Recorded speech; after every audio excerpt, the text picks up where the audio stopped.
dasarnya elite wave itu wave-nya dibagi dua. Satu disebut sebagai motive wave, di sini motive wave.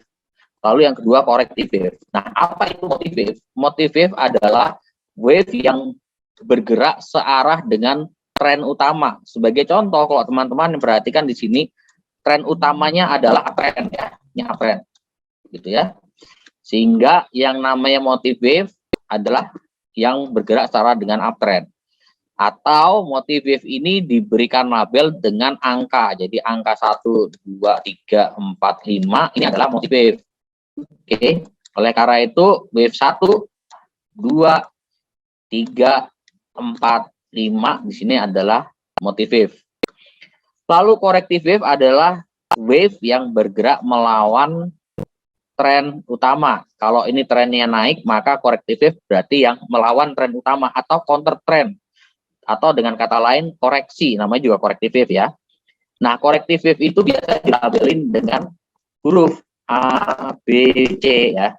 Nanti ada D, ada E gitu ya untuk di pola triangle, atau nanti kita ketemu W, X, Y sama Z.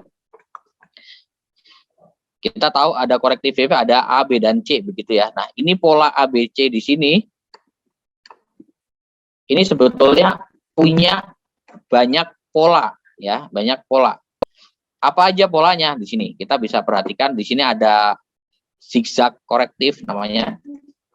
Dengan subwave-nya 535. Maksudnya 535 apa? Ini A, ini B, ini C. Artinya di dalam wave A itu terdiri dari 5 subwave. 1, 2, 3, 4, 5. Lalu di dalam wave B terdiri dari 3 subwave. Lalu di dalam C terdiri dari 5 subwave. Oke. 535. Bentuknya seperti petir. Jadi sekelas begini aja. Nah, ini kemungkinan besar biasanya zigzag gitu ya. Zigzag. Nah, lalu pola yang kedua adalah flat correction. Flat correction ini polanya 335 ya. Ini 1 2 3, ini juga 1 2 3, lalu 1 2 3 4 5. Ya. Oke. Setiap wave yang hanya bisa di breakdown menjadi 3 subwave atau 3 subgerakan, kita tidak labeling 1 2 3 lalu selesai, tapi kita labeling dengan huruf A, B, dan C. Itu kenapa kita tidak kasih label 1 2 3 begini ya. Karena cuma 3 subwave. Kalau 5 kita kasih label pakai huruf 1 2 3 4 5 begitu ya. Oke. Nah, kalau pola flat ini bentuknya sifatnya dia sideways. Jadi kalau teman-teman perhatikan biasanya kelihatannya di gambar itu cuma gitu doang. Kayak flag. Kalau teman-teman pernah belajar classical pattern itu mirip kayak flag atau mirip kayak rectangle. Ya, ini bisa aku bilang seperti flag. Saya bilang flag atau rectangle ya. Kalau berbicara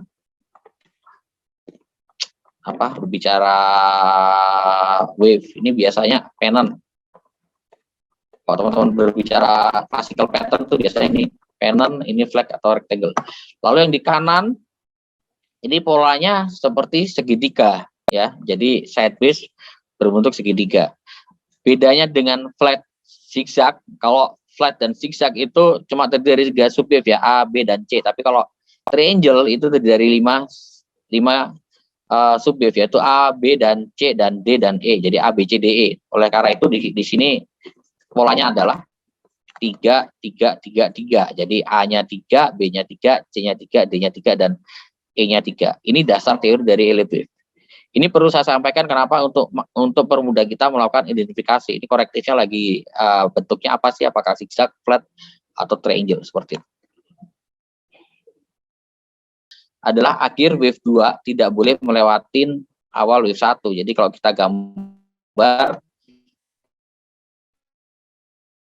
ini wave 1, kita asumsikan wave 2 ini adalah bottomnya gitu ya. Ternyata harga turun ke bawah level ini, sehingga ini udah nggak bisa dipakai skenario ini. Jadi ini udah pasti gagal karena aturannya adalah akhir wave 2 tidak boleh melewati awal wave 1. Jadi begitu ini turun ke awal wave 1, di sini udah pasti ini skenario-nya gagal atau salah countingnya. Oleh karena itu, kalau kita melakukan trading berdasarkan Elliott Wave, itu biasanya aturan ini menjadi level stop loss-nya kita. Wave 3 tidak boleh menjadi wave yang terpendek. Ini aturan yang seringkali orang salah tangkap. Aturannya adalah wave 3 tidak boleh jadi wave yang terpendek. Tetapi wave 3 tidak harus menjadi wave yang terpanjang, ya. Jadi boleh kok wave 3 tidak harus jadi yang terpanjang, boleh.